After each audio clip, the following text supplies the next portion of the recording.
ಈ ಸರ್ಕಾರ ಬಂದ ಮೇಲೆ ಎಷ್ಟು ಆತ್ಮಹತ್ಯೆಗಳಾಯಿತು? ಯಾತಕ್ಕೆ ಈ ರೀತಿ ಆತ್ಮಹತ್ಯೆಗಳಾಗ್ತಾ ಇದ್ದಾವೆ? ಆತ್ಮಹತ್ಯೆಗಳಾದಾಗ ಡೆತ್ ನೋಟ್ಗಳಲ್ಲಿ ಏನು ಬರೆದಿದ್ದಾರೆ? ಸರ್ಕಾರದ ಪಾತ್ರಗಳ ಬಗ್ಗೆನೇ ಬರೆದಿದ್ದಾರೆ. ಅದರಲ್ಲಿ ಯಾರಿದ್ದಾರೆ ಯಾರಿಲ್ಲ ಅನ್ನೋದು ಆಮೇಲೆ ಮುಂದೆ ನೋಡೋಣ.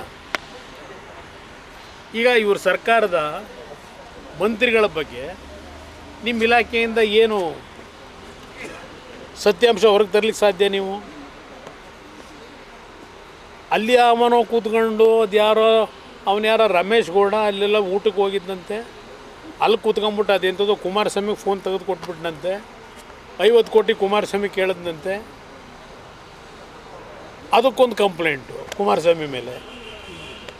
ಏನಿದೆ ಅರ್ಥ ಏನಿದೆ ಈ ಸರ್ಕಾರದ್ದು? ಕುಮಾರಸ್ವಾಮಿ ಟಾರ್ಗೆಟ್ ಮಾಡಿ ಉದ್ದೇಶಪೂರ್ವಕವಾಗಿ ಎಲ್ಲ ಪ್ರಕರಣದಲ್ಲಿ ಕುಮಾರಸ್ವಾಮಿ ಇದು ಭಾಳ ವಿಷಯಗಳು ಚರ್ಚೆ ಮಾಡೋದಿದೆ, ಭಾಳ ವಿಷಯಗಳಿದೆ. 15ನೇ ತಾರೀಕುವರೆಗೂ ನಾನು ಈ ವಿಷಯಗಳ ಬಗ್ಗೆ ಯಾವುದನ್ನು ಚರ್ಚೆ ಮಾಡಲ್ಲ. ಸಂಕ್ರಾಂತಿ ಕಳೀಲಿ ಚರ್ಚೆ ಮಾಡಿ. ಆಪರೇಷನ್ ಕಮಲ ಅದು ಯಾವುದು ವರ್ಕೌಟ್ ಆಗಲ್ಲ ಬಿಡಿ. ಯಾವ ಆಪರೇಷನ್ ಕಮಲ? ಆ ಕಮಲ ಅಲ್ಲ ಪಾಪ, ಅವ್ರದ್ದೇನಿಲ್ಲ. ಇಲ್ಲಿ ಆಪರೇಷನ್ ಹಸ್ತದ್ದಾನೆ JDS